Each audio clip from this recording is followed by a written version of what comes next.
Welcome back to another Jazzcast. It's that time of the week again. Thanks for joining us. It's been a very busy week, of course, in football. So we'll touch on the important stories. There's Scottish football. Well, that's that covered. In Italy, Benevento are in the process of getting promoted to Serie A. Now, you may wonder what the connection is. They're managed by Filippo Inzaghi. They're called the Sorcerers, but they play in red and yellow. So hopefully that's a sign for the upcoming season.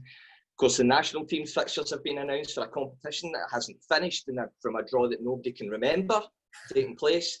And finally, of course, last weekend, English Premier League was back, and by Thursday it was finished again. I don't know about you guys, but I've seen more Liverpool fans come out the woodwork than visitors to Bournemouth Beach. So there we go, never mind. This week we're joined as our starters, Mr. Jags 365 and Donners, of course. Good to see you, boys. And you? And for the main course, as you can see, fantastic player, loved by fans and teammates up until the next hour with the teammates. Golfing superstar, quizmaster extraordinaire, Stevie Lawless. Welcome, Stevie. Thanks, mate. How's it going? All good, mate. All good. Of course, you'll be pleased to know for the golfing point of view, Jim Hollinsworth isn't here. If you remember, he never shut up that day, and you and I carried him round the course. So it's good to get a word in. So I thought we'd go back to the very beginning. Obviously, Motherwell, and you came through there, and you had a couple of loan spells out with Albion Rovers. You playing time. I know Wikipedia says Annan as well, but how's that for a grounding? I loved it. I'll always say that. That's probably the best thing I did for my career. I was on the fringes of the first team, and I knew I wasn't really going to get a sniff. So the opportunity came up. I went to Annan initially, me and another boy. But at that point, I could play up front or out wide, so they wanted me to play up front, and I hadn't played that in a while. So I was only there for a month, and eventually it just get kind of cancelled, and I went back to Motherwell and Albion Rovers. I went with a couple of other boys there, and they started playing me in my actual position, and it brought me on leaps and bounds. I would always say that to a young boy. If you get to the point where you're just playing under 19s or reserve game football, then best thing to do is go out and play against grown men. It helps your development massively. We actually seen that you talked about that on Twitter a few weeks ago, saying that when there was a bit of chat about the Colts teams coming in, and people will think it's just a Celtic Rangers thing again, but you were really in favour of that. And I think, unfortunately, we don't seem to listen to footballers like you who've been there, done it with a t-shirt.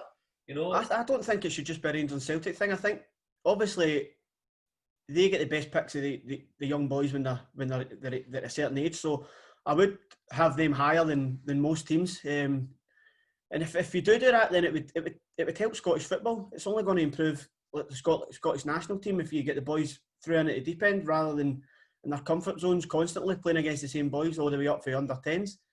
And I would have, if anybody had a decent academy, I would be looking to get them into some sort of senior football. If that was maybe low leagues for, say, it should maybe be tiered for like maybe your Hibs, who have always had a big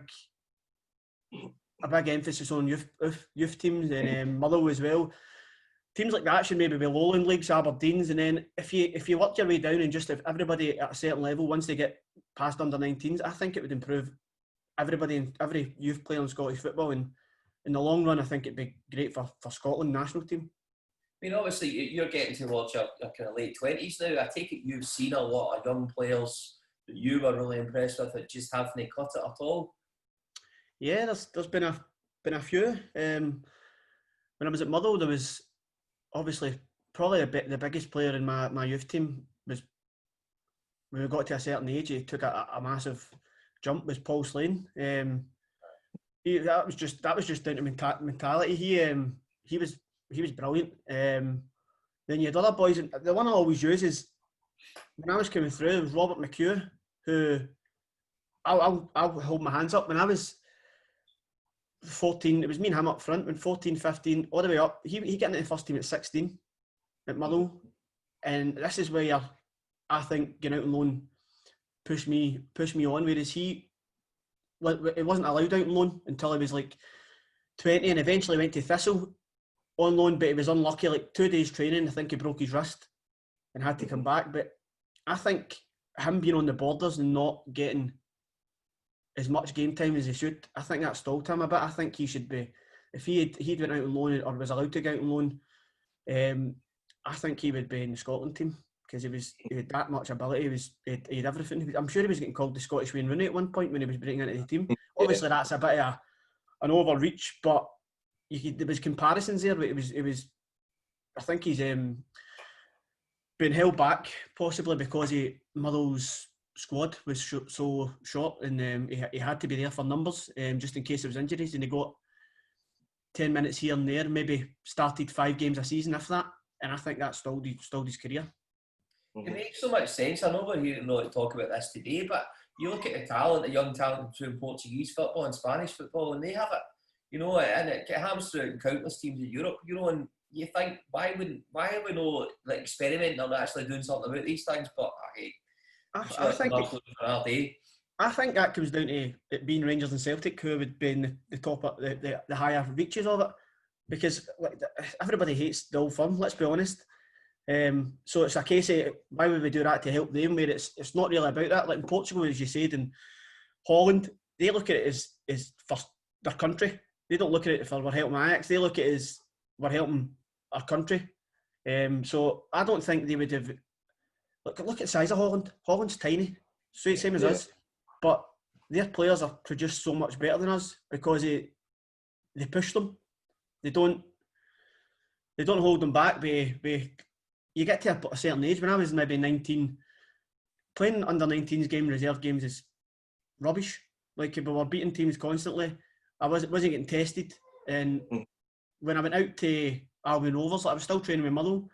See, within 3 weeks, 4 weeks, I was getting kicked up and down because I was a new boy for a bigger team.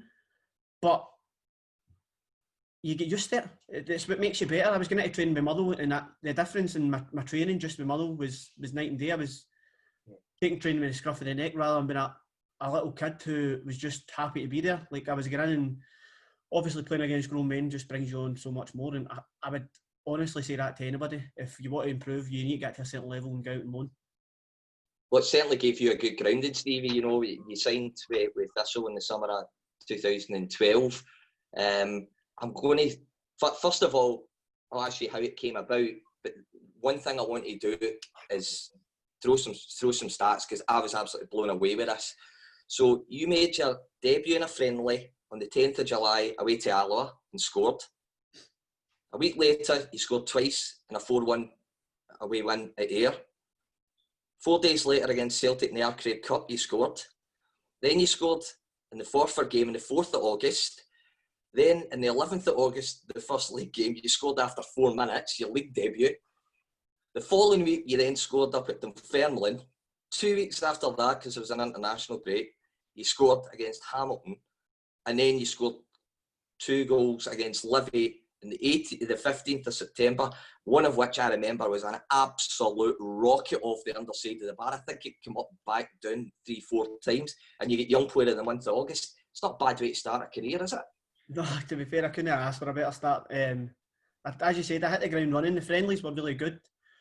But then I think that goes back to what we were talking about there with Motherwell. Like, I was scoring goals for fun for the reserves and that, and I think that just brought my confidence up. And I was still playing reserves when I was at Albion Rovers and that as well. So I hit the ground running, and I think that was down to the way we played as well. It was just perfect for me, especially with Sod behind me who just overlapped, and that allowed me to get into that position that I love, just in from the right. And I think a lot of my goals come from there. So once I started scoring in friendlies, I tried to take that into, you obviously know what to use them all up in friendlies. So I managed to get a goal against Forfar, and that set me down. Then as soon as I got that goal, I wanted my first league goal. And as you said, 4 minutes, I couldn't have scripted it any better. But that's why I always say to like the boys like Squiddy and Banzo, I said that's the reason you get promoted, because I come in and gave you the confidence.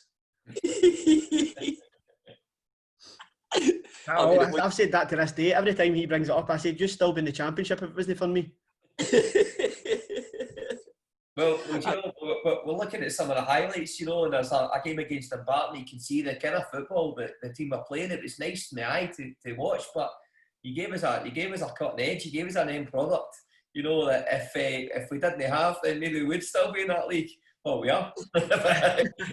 Well, as you said, the stuff we played was brilliant. Now I knew a lot of the boys feel like playing against them, like Sean Welsh, Conrad, Aero I played against when he was at Annan, Sod, Sinky I played against when he was at Montrose, when I was at Albion Rovers.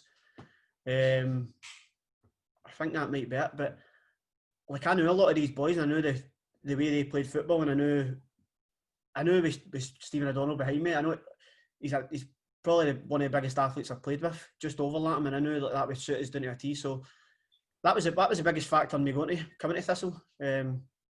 I knew the way Jackie wanted to play, and I felt that would get the best out of me. And I think I scored 10 goals until he left. So it was a good move to start off with, obviously, and then it continued. Yeah, I mean, that was what a fantastic season. Conrad actually touched on it when we spoke to him. He said it was just a group of boys, young, hungry, and just, you know, had points to prove as well. You know, having left bigger, perhaps what's perceived as bigger clubs. Yeah, well, I was a wee bit. I had a massive point to prove personally, because when I get released from Motherwell, Stuart McCall was taking us in one by one and telling us if we were getting a contract and that, and I could see all my mates coming out and saying, "Nah, that's me." So I was one of the last to go in. And when he started doing, he's like, "This is probably the toughest one." He said these was his words. Like, "I've got no doubt in my mind that you'll play in the Premiership. I've got a contract here for you, but you need to do what you done last season." And that would be wait for somebody to get a nick or something like that to get a chance. But it never happened the season before. It was like when they had Humphreys and Jamie Murphy, Nicky Law, all very good players. And I think they finished third that year, so they were flying. So I couldn't really complain. So he says these words to me. He's like, I could offer you the contract. You can do what you're doing this year. You'll get a chance, hopefully, or I can take the contract away. So it was a massive, massive help, because if he didn't take that contract away, then I couldn't have signed for Thistle. They would have had to pay a development fee, and that would have stalled my career massively. So all credit to Stuart McCall and Mullow for letting that happen, because he already knew that Thistle and Falkirk were the both of them had been to see me in a few games, and we actually played Thistle in a friendly, and it was near the end of the season. I didn't know it was organised, so Jackie could watch me. Right. But it was at Fir Park. I think we scored 8 that game against into Scully, so that was another. Banzo was playing. I'm sure I've got pictures of Banzo running away from me when I've got the ball. But I didn't realise that was the case. I think I got a hat trick that game into Scully, and I think Scully took, obviously he's no Ross Forbes. He played with that team as well, and Scully took a Ross Forbes volley off the face from about 3 yards out. To this day, I don't know how he got up. 3 yards out, he took it flush in the face, and the ball landed near enough at the halfway line to come off his big head that bad.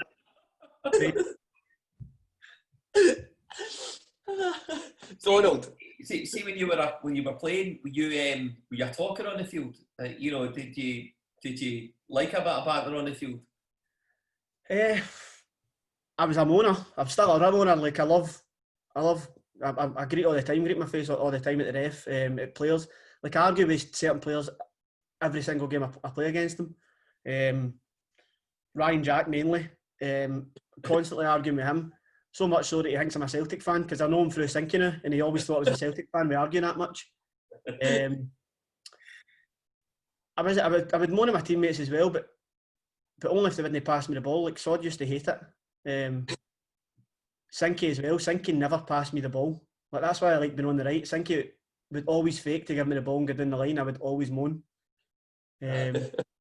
But I think that's good. I think you need to moan. Like, I'll be the first to admit if I do something wrong. So see if people aren't moaning at me, I'll moan at myself.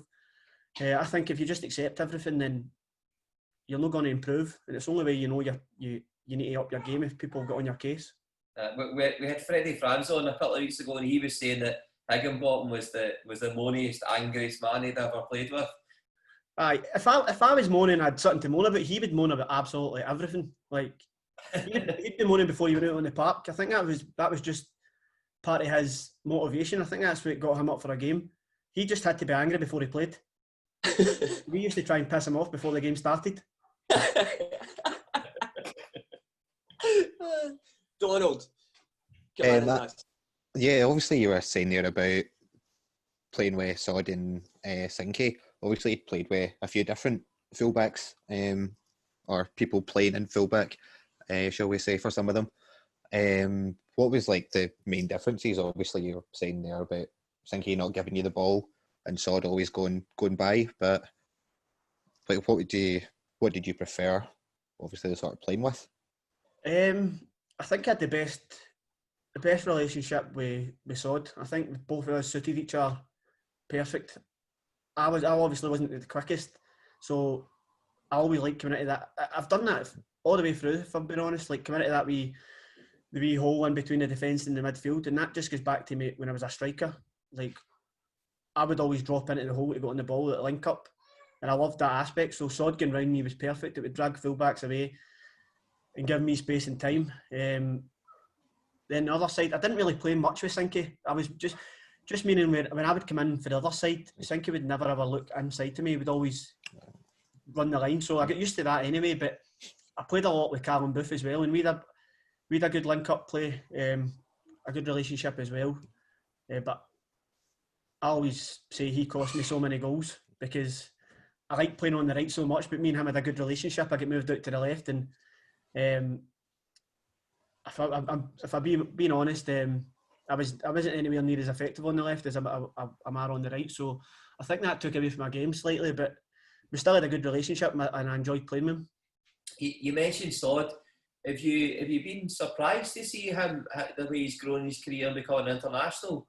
You know, is it something? Is it just that the modern day fullback? He just ticks the box. If I'm being honest, I never thought he'd get capped. I played with him when I was he came into Motherwell on trial when I was still there, and he'd just been released for Celtic.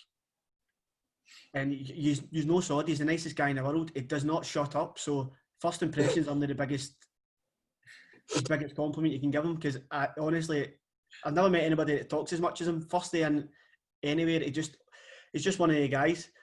But he never got a contract at Motherwell, and when I came to I knew he was decent. I didn't know he was as good as he was. Like, his ability on the ball, I think, is what's got him to where he is. Like, he very. I think he had to change a little bit when he went to Kilmarnock, because they weren't really attacking. Like, Steve Clarke had a formation and a style of play where they would sit in and counter, whereas when he was at Thistle, and he's the best ball playing fullback I've ever played with. He always find you. He'll never ever be panicked, and he'll always look for the ball inside to get moves going. So he's definitely got attributes that were good enough. I didn't think he was maybe good enough defensively when he was at Thistle to get a cap. But obviously, maybe when Steve Clarke had him at Kilmarnock, that's obviously brought that aspect on, and he's done brilliant. Don't get me wrong, I still love playing against him, because I think I could have him in toast every time I play against him. But yeah, he's obviously done well. Can you claim this then as an assist, Stevie? You know that you got Sod you helped him in his international career, because we know you love an assist. Listen, that's undeniable. I don't think he would have got his move to Luton if he wasn't playing behind me. So that's only natural to say that. But listen, he's done brilliant to get where he's at, and hopefully he gets a decent move now, because he's kind of in the same boat as me right now, and he deserves it. Yeah. Sorry, Donald, I thought you were going to say this. No. You mentioned the championship season and the relationships you had. I think if most Thistle fans were to think of you, they would look at the relationship with Doolan and with Erskine, you know, in that kind of season. What made that click for you, do you think? I don't really know. It just happened naturally. Obviously, they had a relationship before I came, but I think I was maybe the perfect player to come in, because I was different to the both of them. I think Squiddy gave us completely different from me and Dools. Me and Dools were quite similar. We've got good first touches and that. We're not really the quickest, but good good players, whereas Squiddy's a maverick. Like, he'll be the first to admit he's most dangerous when he's having an absolute nightmare. And he'll tell you that, like, the amount of times that season where me and Dulls were having good games and a lot of it was coming through us, and then Squiddy would be the other side having a Squiddy, and then out of nowhere he would take 3 or 4 guys on, put it in the bottom corner. That was the majority of his games. Like, he would have good games and wouldn't do that. So he actually would say that as well. He would prefer when he was having a Squiddy, and then out of nowhere he would produce a bit of magic, and that would get you the result. So I think that worked perfect, where he could pull us out of a hole if me and Dulls weren't getting the job done, and vice versa. If he was having a Squiddy and he didn't produce that bit of magic, then you know, if you gave Doolan a chance, he would take it. So we eventually, I say it kind of clicked straight away. I think Squiddy playing on the left and me playing on the right with Dulls being the vocal point. It just clicked and fell into place for us, actually.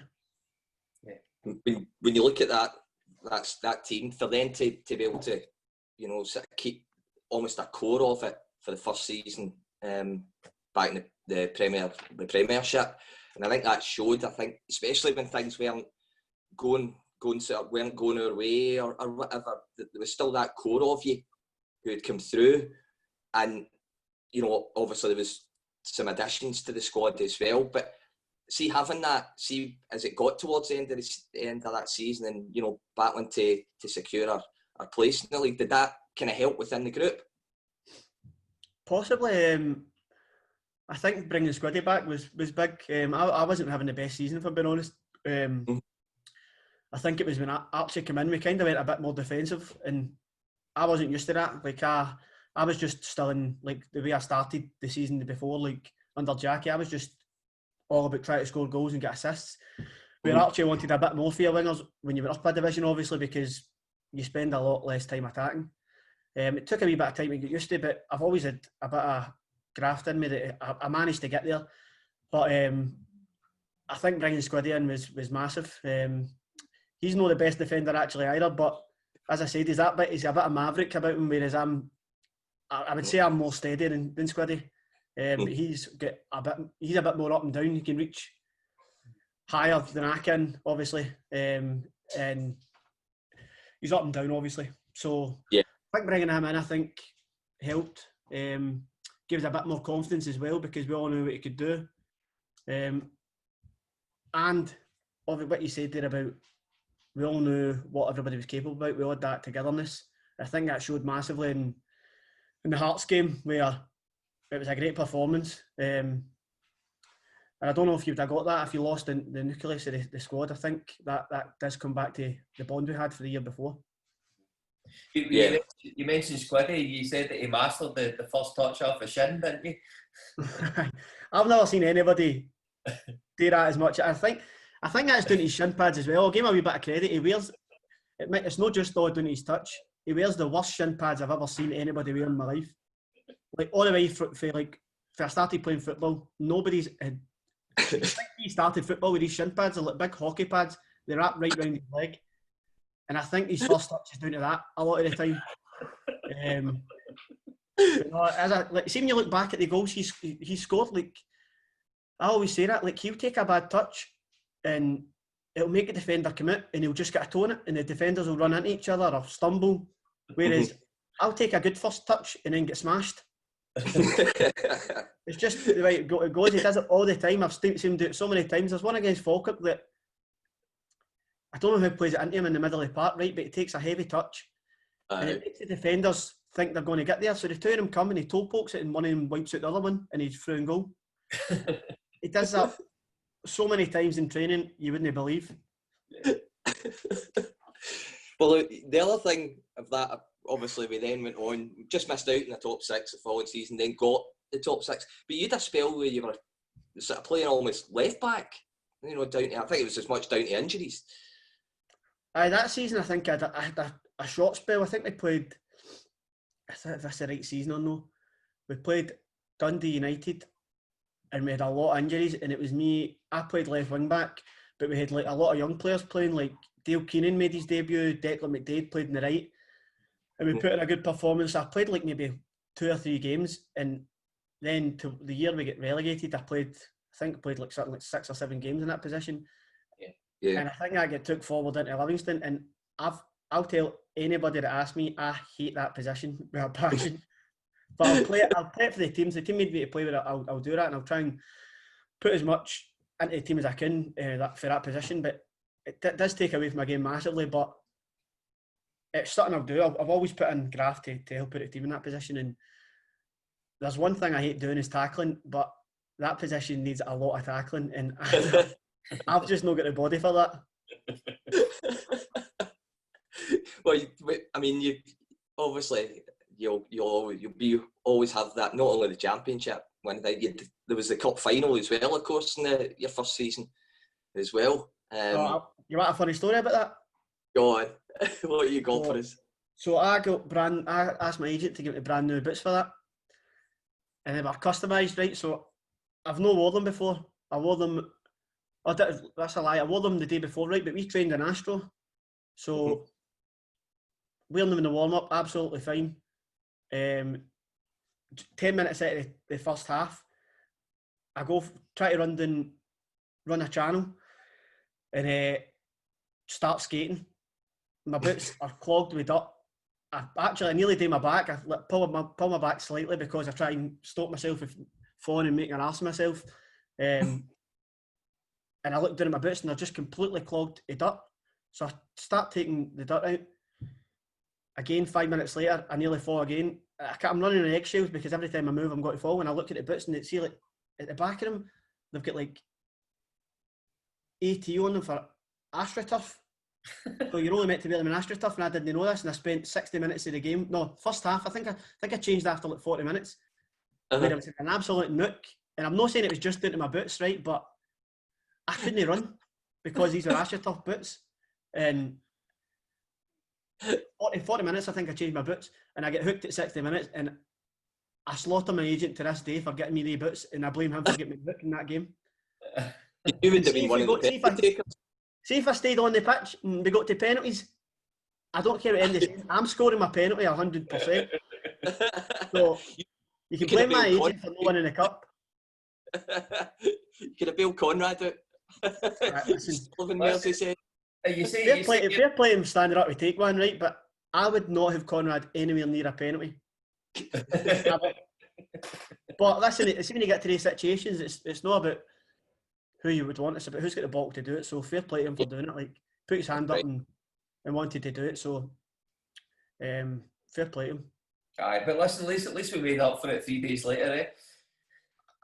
I know it's at the time we're all saying it, we'd rather win the league, but it still hurt us not to win the cup. I think that team, we should have won the cup. Couldn't sound for a good team, but we should have won the cup. We just had an off day.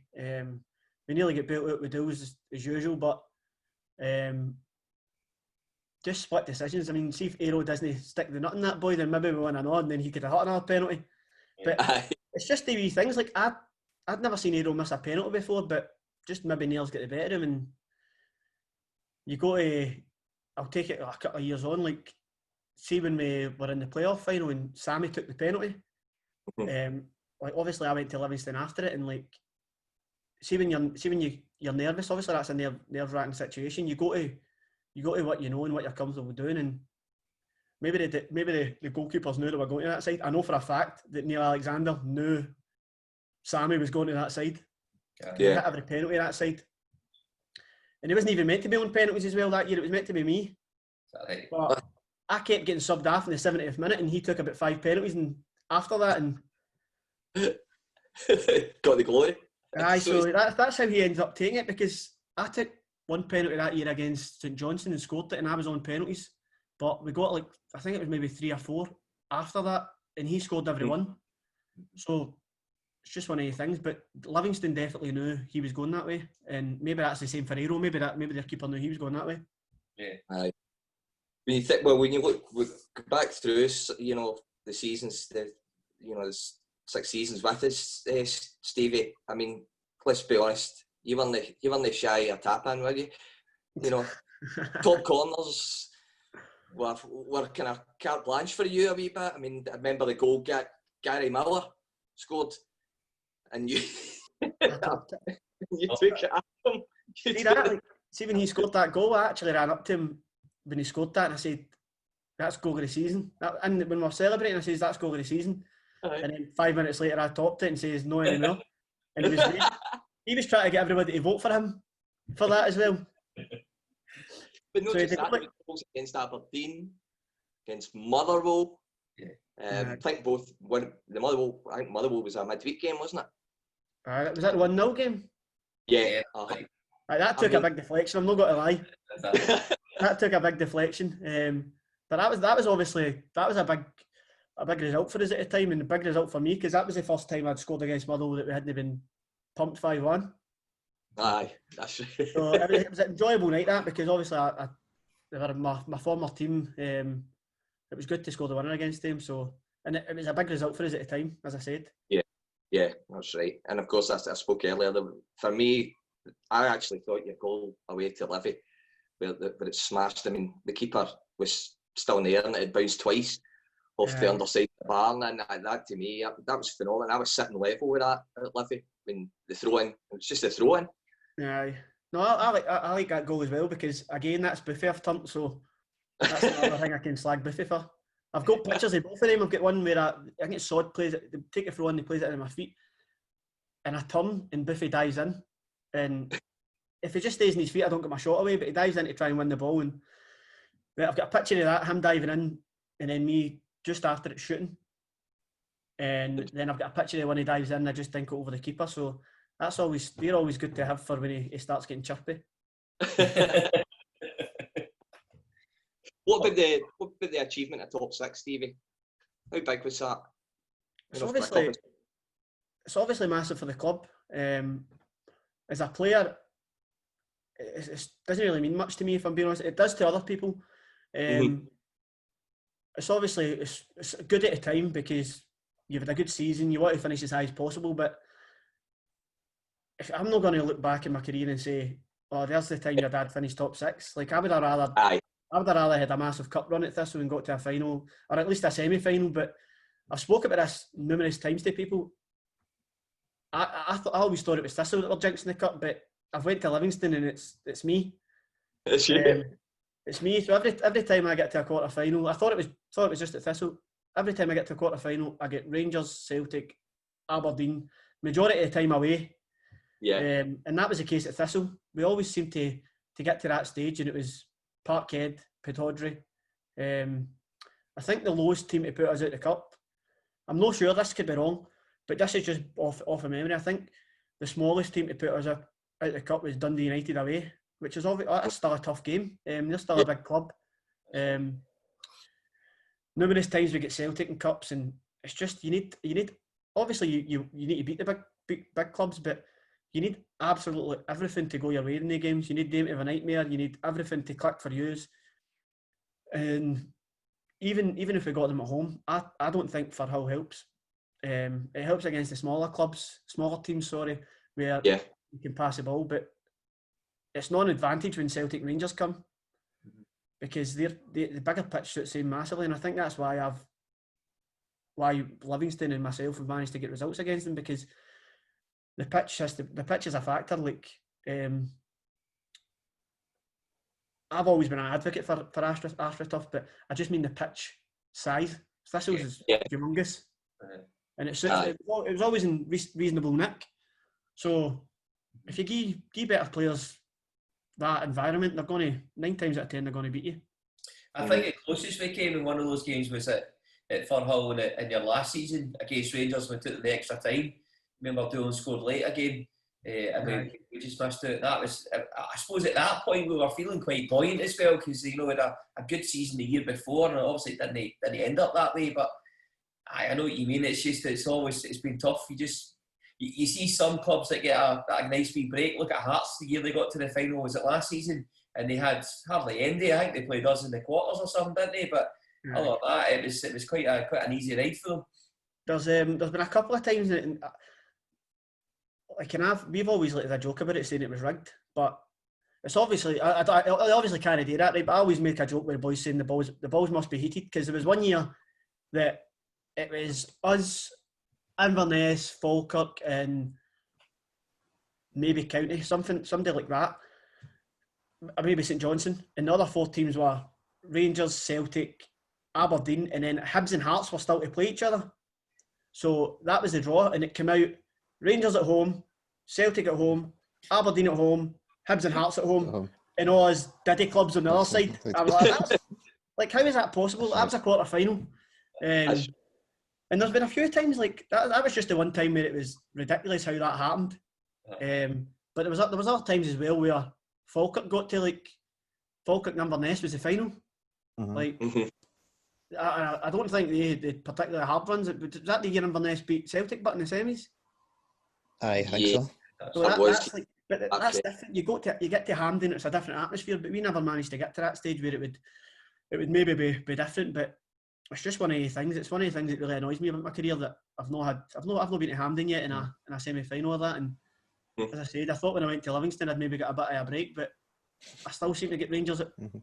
That's the best performance I've ever played against. We got Rangers in the cup last season, and it was at home. We thought we'd have a chance, and I've never been passed about that much in my life. We just could not get near them. Their movement was ridiculous, and it's not just me saying that, because obviously he's no my allegiance. There's boys in the club at Livingston like Marvin Bartlett, experienced boys. John Guthrie played down south, big teams he's played against. They came off the park saying that is the best team performance we've ever seen. It's just a luck they put it in against us in the cup, but just my luck that they put it in the cup quarter final against us. Stevie, can I ask you, because obviously you just touched on that with Livy last season. You played Celtic, who obviously were given a title, and you beat them in Livingston, right? And you were in about them all day.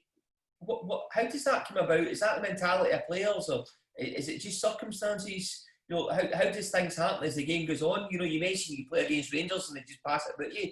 You know, Celtic destroy everyone in the league. They go to play you in that pitch, and they look terrible. But what happens? I think it comes down to. I think the pitch gets in their head. I don't think the pitch is a massive advantage to us unless it would be dry. But it's no Livingston wet the pitch, and the pitch. Like, I've played in some terrible AstroTurfs where it is a leveller, but you'll see these fans and like players come out and say, "Oh, it was the pitch that made us beat them." They train on AstroTurf. Like every team in Scotland, they train on the weather's terrible.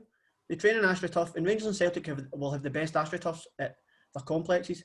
They train on that like from October until February, and they'll be used to it. So I just think that's a cop out. But going back to mentality, the work rate of the boys at Livingston is second to none. The full team, the shift the boys put in is ridiculous. I think that's what affects teams like that. Like, as I said, with Rangers, that one game, like even other games, they never done that. They had that game where they turned up and they were all on the ball, and it was an impossible task for us that night because they were that good. Their movement was phenomenal, but Celtic never came and had a performance like that. If they did, then they would have beat us. But maybe it was the way we played. We had Big Dykes up front who roughs up every. I don't think any defender in the league likes playing against them. And it's not just because he roughs them up. He is physical, but he's rapid. He's got a good touch, and I think. See, the first game we played against Celtic, Big Julian was crying on the pitch, and I'm not even kidding on. He was actually. I've never seen anybody cry on the pitch before.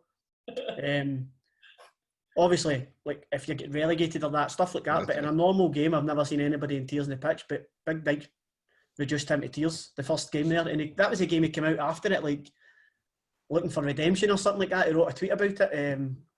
He'll find a way back, but I think it's down a bit of both. I think teams come to Livingston expecting us to boom the ball, where we actually pass the ball about a bit, and the mentality of the boys, like the work rate and the pressing is massive at Livingston. The weight in certain situations, and you've got boys like Pittman, who is an absolute. No one mind me saying this. He's an absolute rat.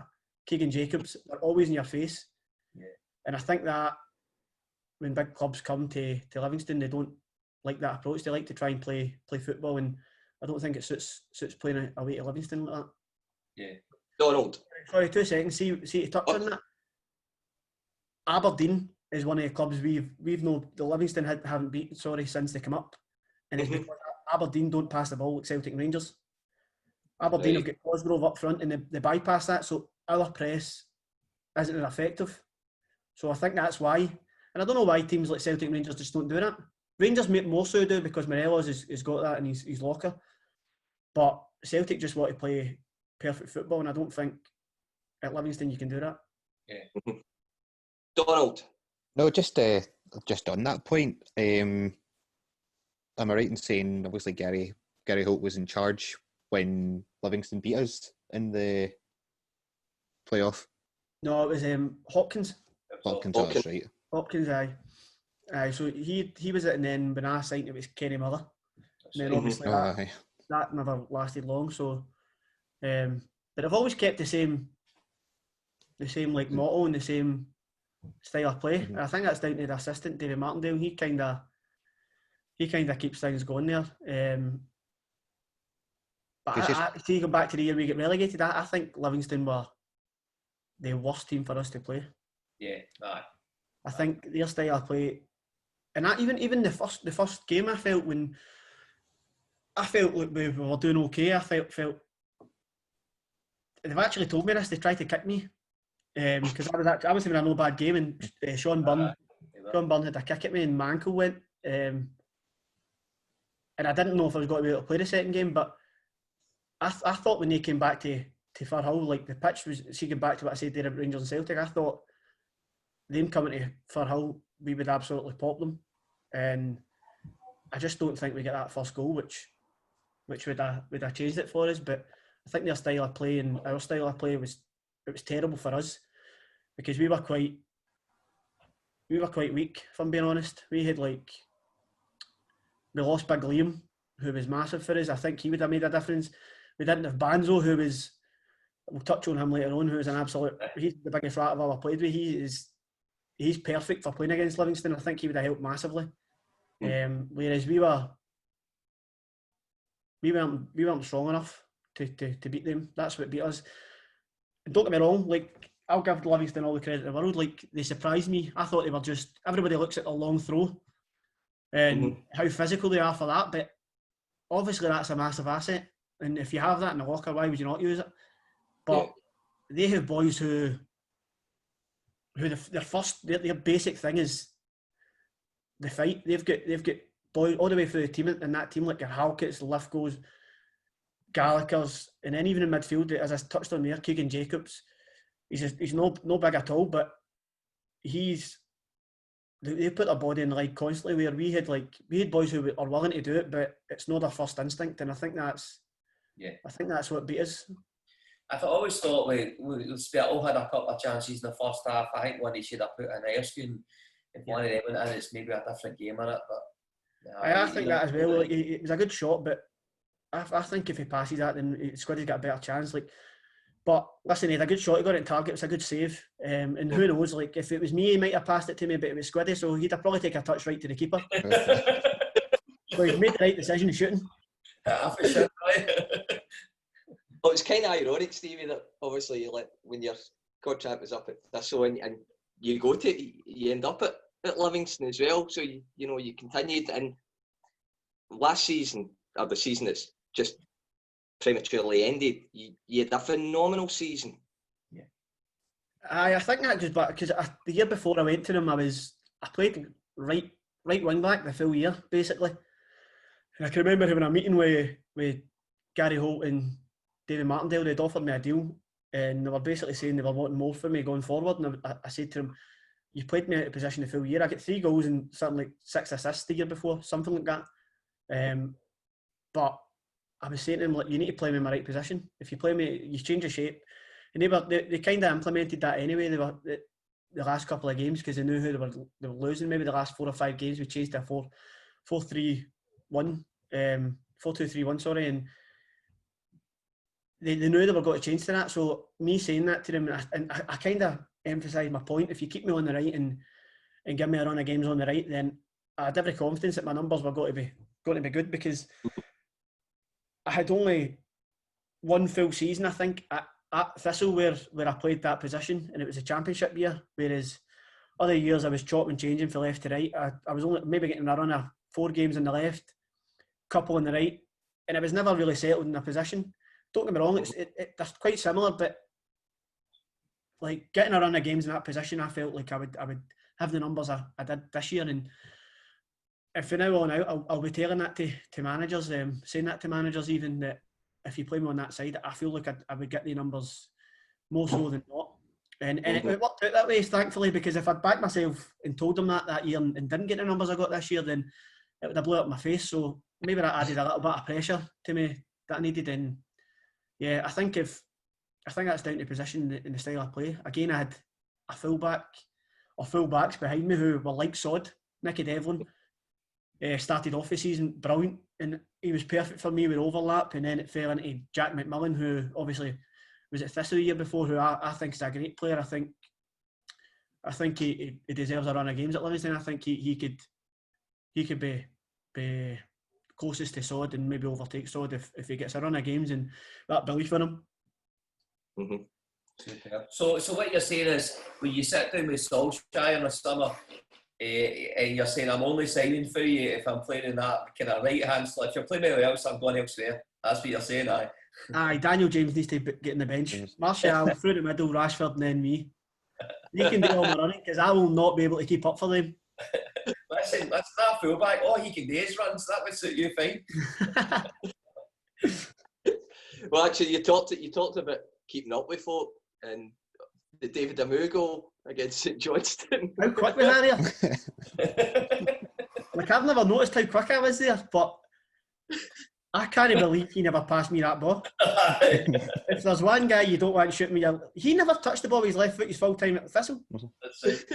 So I can remember making that run, and see when you watch the run, like initially I start, I'm not going to make the run, because I think, right, he's 1-1, but then I realise they're not going to keep up with me, so I start busting, and I think I'll run the outside of him, because if he tries to fake going inside, he'll need to pass me the ball and I'll get a goal. And when he winds up his left foot, I actually shout, "Oh no!" Fair play to him, it went in. I don't know how it went in, but Because he stuffed it. scuffs it, aye. I think he might have tried to go the other side, but no, that's the quickest I've ever run. Shame I never had my GPS on so I could attract it. It's the worst thing in football, an overlapping fullback or an overlapping run in the 85th minute. You know, you're like, I can't just start back here and watch them. I can't say a word, because I tell Sod was my decoy for years. You run round the outside so I can come in and shoot. And David Amu basically done what I done to Sod for years, so I can't complain. And mentioning teammates, you still close to a lot of the boys? Aye. A lot of them still talk to, obviously, Squiddy and Sinky came to Livingston with me. But I still spoke to them even before they came back. Still speak to Banzo every day, near enough. Boothie, near enough every day as well. Our wives and girlfriends are quite close, so we've got like stuff planned constantly. Speak to Welshie, Conrad, a lot of them, Foxy. So we're still quite tight. Some of them not as much now. Like Dulles, me and Dulles don't speak every single day. We're still close. Like we still text now and again, but no, it's just we're still close regardless if we're talking every single day. Well, for a couple of seasons, you and Banzo, when it came to the Players of the Year, and I don't know if I want to get into this. It became a two-horse race, didn't it? Robbery's the word you're looking for. The year he won, the year we get promoted and he won Young Player of the Year is the biggest shambles I've ever had in my life. Nah, kidding on.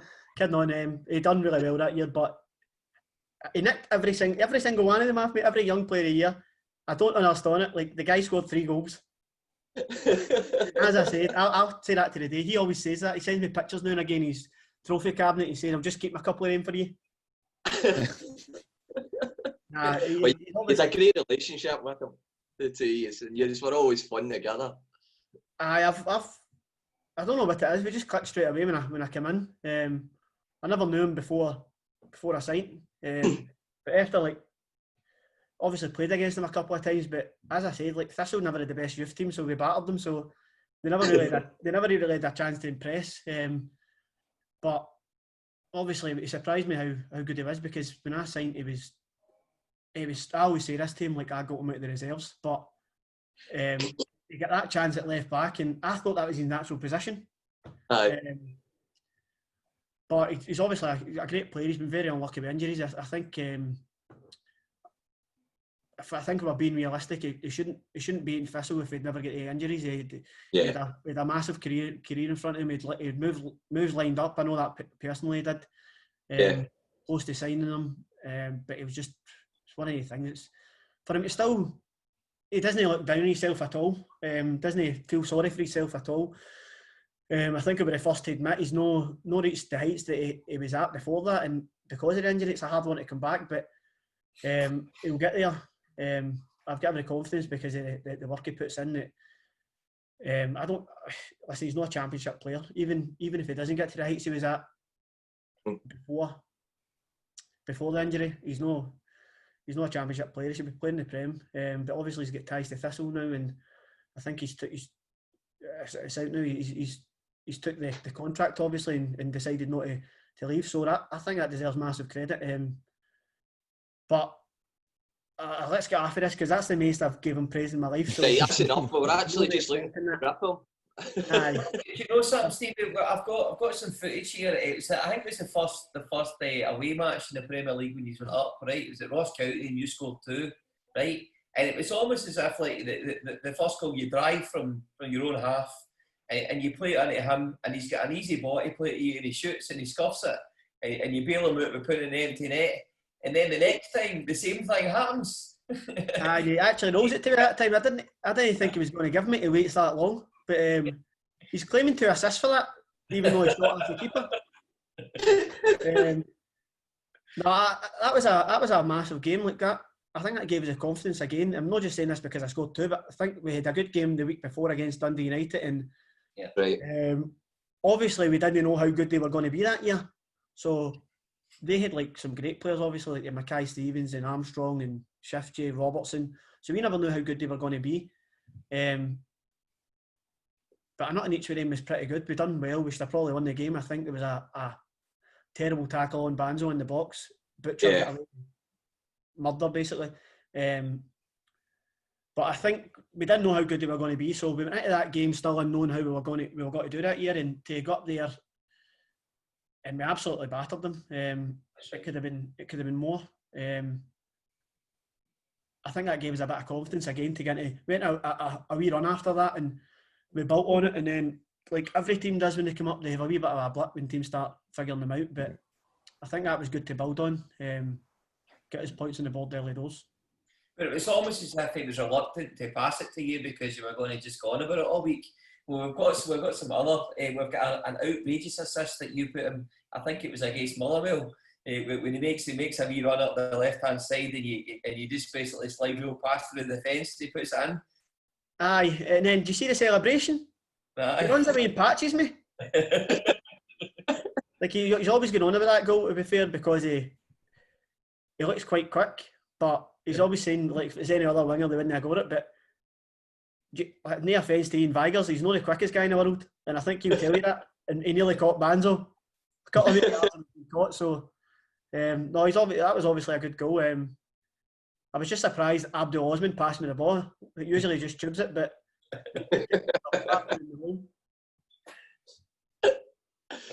Donald.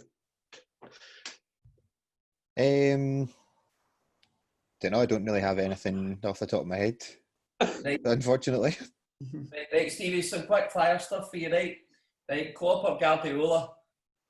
Klopp, hands down. Cristiano Ronaldo or Messi? Ronaldo. Right, okay. Right, what about versus the real Ronaldo? Oh, the real Ronaldo every day of the week. Yeah. Never get injured. He was the best player ever to play. Yeah, Guaranteed. Definite. Barca or Real? Real. Right. Joshua or the Gypsy King? Gypsy King. Yeah. Best player you played with? Oh, that's a tough one. You're just giving me like this or that there. But now I've got a big one last. Who the hell have I played with? Try to think here. I think at Thistle the best player I played with would have been Liam Lindsay. Right. Best player played against? Van Dijk, easy. Yeah. He was a cheat mode, that guy. There was no point he got to Parkhead. No point at all, especially with Dulles. Like Dulles would admit that. Like Dulles isn't the fastest. Van Dijk could have ran with one leg and beat Dulles, and we were trying to counter attack at Parkhead. Pointless. They just used to sit him at the back himself, and everybody else would go forward, and you couldn't get out. It was incredible. Even with Lyle Taylor was rapid, and he done slightly better against them because he could get there sometimes, but still he just used to brush him off the ball. Like he was fake. He shouldn't have been playing in Scotland, that guy. I actually thought when he went down south he might get found out a little bit because he was in cruise control up here, but there you go. 75 mil. What's the funniest moment you've had on the park? Can you think of any? I can't think of it. Apart from Julian crying. That was good, to be fair. I like that because he was wearing a Celtic tap as well. Try to think. I've not really got one that stands out massively, but like there's been a good few where boys have tried to clear. I love that. That's probably my favourite thing for happening. See when they go to try and clear the ball and like they toe poke it with the other foot. I love that. Like see when that happens in training. Like, I'm the first on anybody's case that does that. I actually done that one game, so that could be up there. I went to cross the ball down the right, so I went to cross the ball with my right foot, so that automatically should have been a laugh. But I toe poked it with my left and I fell right in my arse. So after me slaughtering everybody for doing that for years, it came back and bucked me. What about sort of managers? Who's the best? That's cool, Stevie, but I'm going to do it. Who's the best manager you've played under?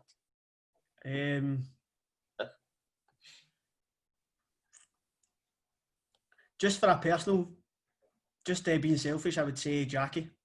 Mm-hmm. Just personally because it was perfect for me. Obviously, I don't know if we'd have won the league if Jackie stayed. I think Archie brought that defensive side that we needed because we were a bit ropey away from home, and I think if Archie never get a job, and I'm not sure if we get promoted, Archie obviously done magnificent. But just personally, for me, who had the biggest influence in I think I would have, if Jack had kept the job, as I said, I don't know if we would have promoted, but I think my goals and assists would have been even more. Just because of the way we played, I think it was perfect. Everything was suited towards me and Squiddy getting on the ball. So personally, Jackie, but I think Matt for the club, Archie, 100%. I don't know if they would have had that period in the top division if it wasn't for him. Yeah.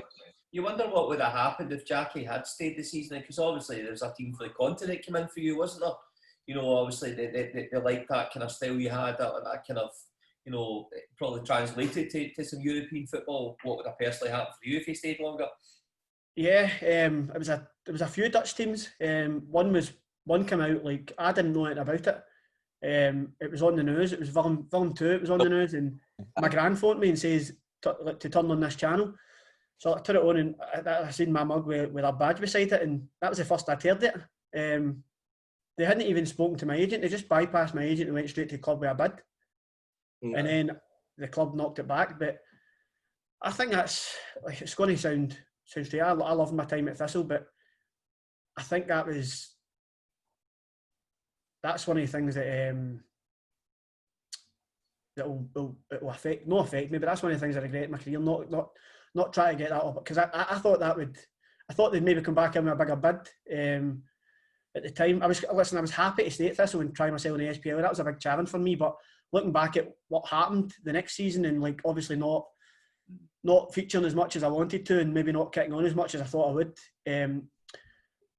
That's probably one of the things I regret not happening. I would have loved to have over there. I think that would have improved me massively. The style of their play, and obviously the coaches over there, it's all geared toward players like myself. I think that my career might have been completely different if that happened, and I wish it did happen. But obviously, for me personally, I thought it would have happened the year after it, and maybe that's down to myself not kicking on as much as I could have.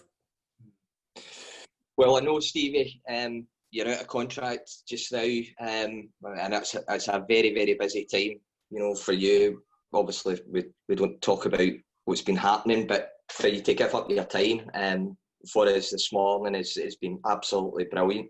And I can't thank you enough on behalf of Mr. Jags 365, Donners as well. No problem at all, anytime.